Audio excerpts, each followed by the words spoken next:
بڕیارەک و ساعتێک یعنی دوێ دەمێدا ئەنجومەنە وەزیرین عێراقی بەسەرۆکاتیە سەرۆک وەزیران محەممەد شیع سوودانی بجویتن و ئەو پێشنیارێن شاندا بلندە حکوومەتە هەرێما کوردستانی بەسەرۆکاتیە سەرۆک وەزیران مەسرۆر بارزانی دایێ گفتوگو بکەن و بڕیارێکی لەسەر بدەن.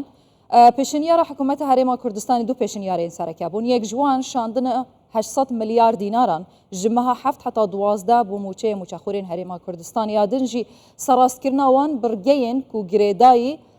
شاندن یانجی پشکە هەرێما کوردستانێدانە دێ پرۆژە یاسا بودجێ عێراقێک و بوو 3 ساڵان هاتیە پەسەندکردن. لاما دخوازم لەسەر مژارە زیێدەتر ڕاوەستم و بپرسم ئایا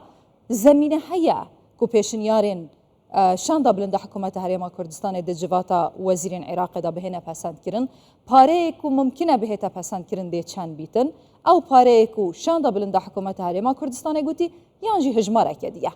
جهێژای مەریوان قەرانی جێگرێ سەرۆکە فراکسیۆنە پارتی لە پەرلەمانی عێراقیش بەغداد دەپرسم. هێژای مەریوان زۆر بەخێر بێن سەر چاوان. ئێوە چاوەڕێی چ دەکەن ئەمڕۆ ئەنجومەنی وەزیرانی عێراق چ بڕیارێک بدا لە بەرژەوەندی خەڵکی هەرێمی کوردستان؟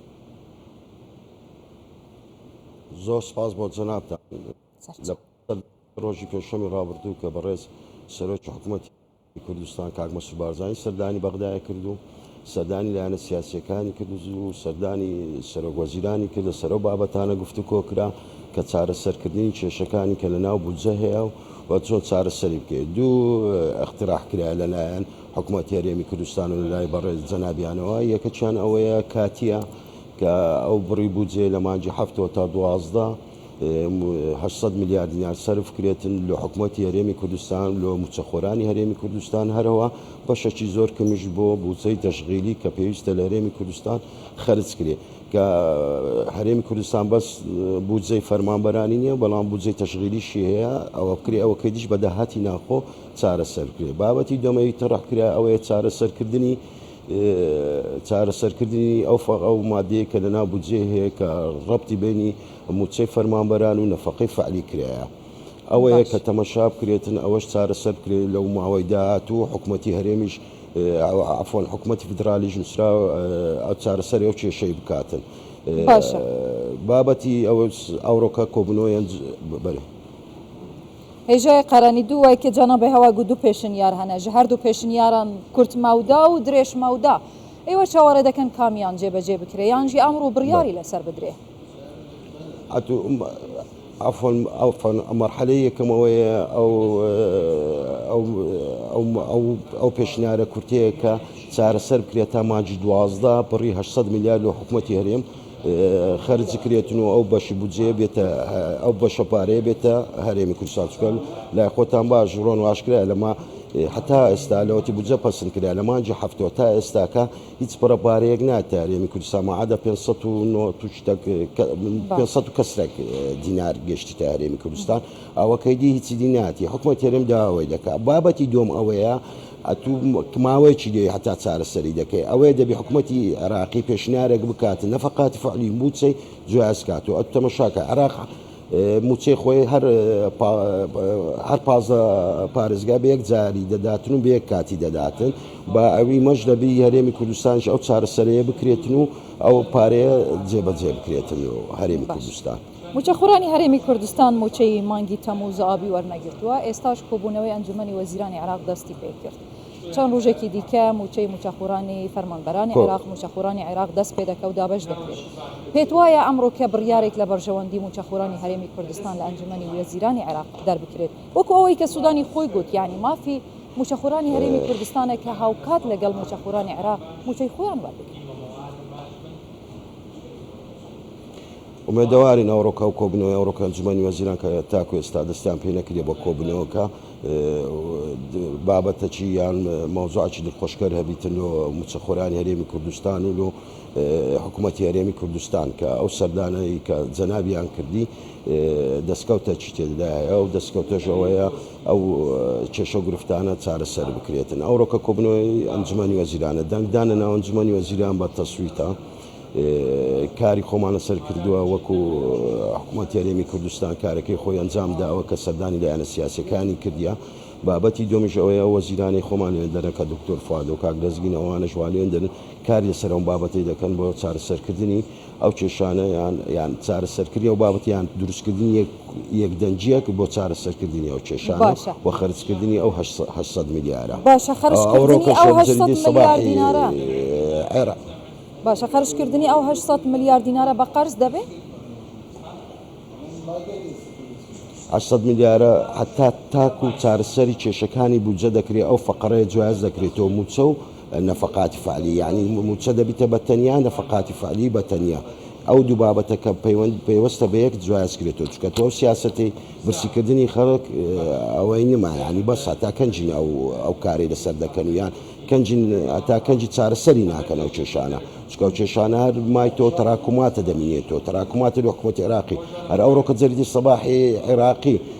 ئەو سەردانی جەنابی کاک مەسرووری بە سەردانە چێرینی کرد وەسف کرد لە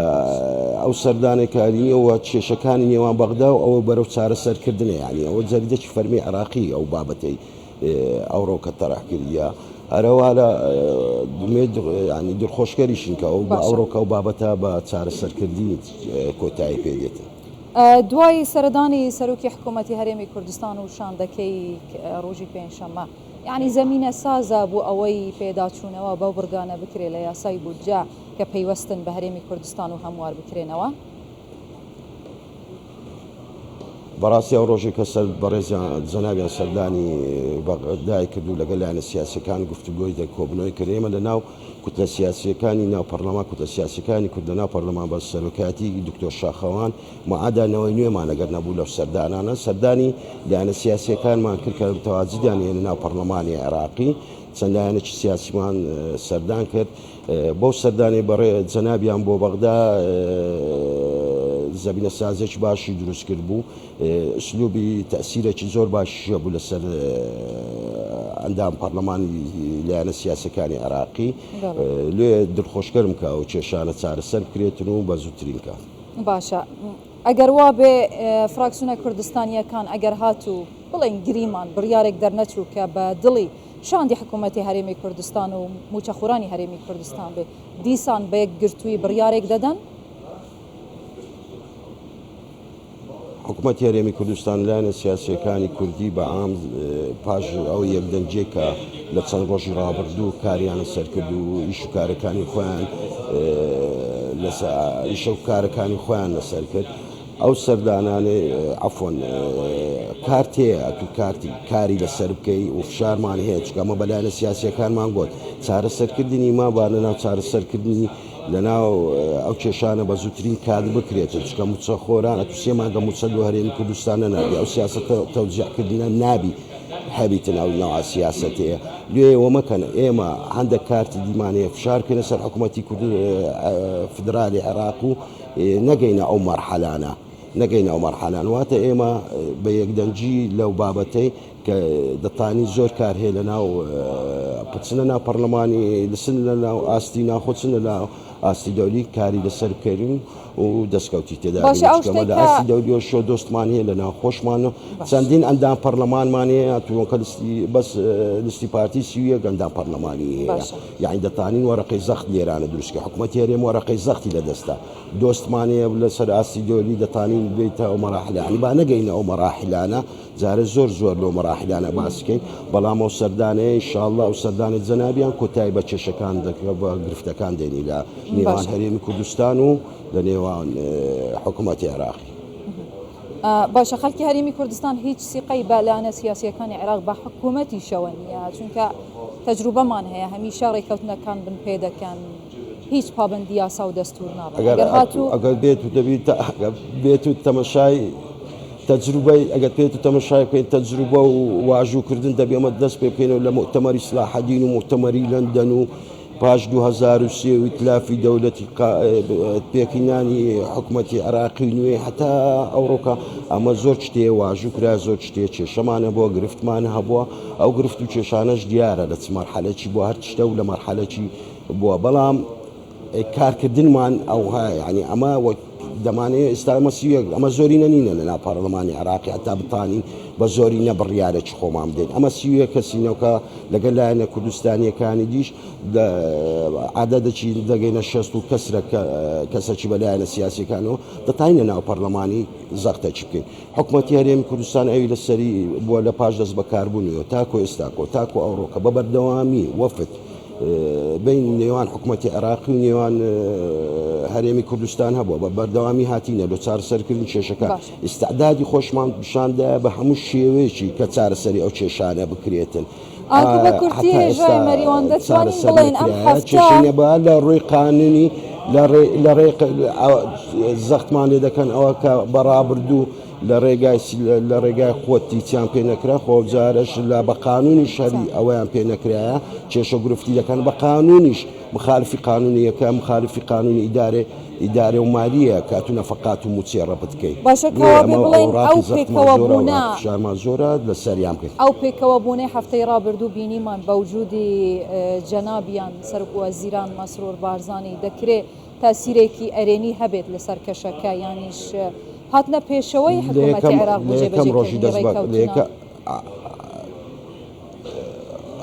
یەکەم ڕۆژی و دەست بەکاربوونمان لە ناو پەرلەمانی کوردستان و جەنابی ئەوە کە سەرۆکی ئافۆنکە بەڕێز کاک مەسعود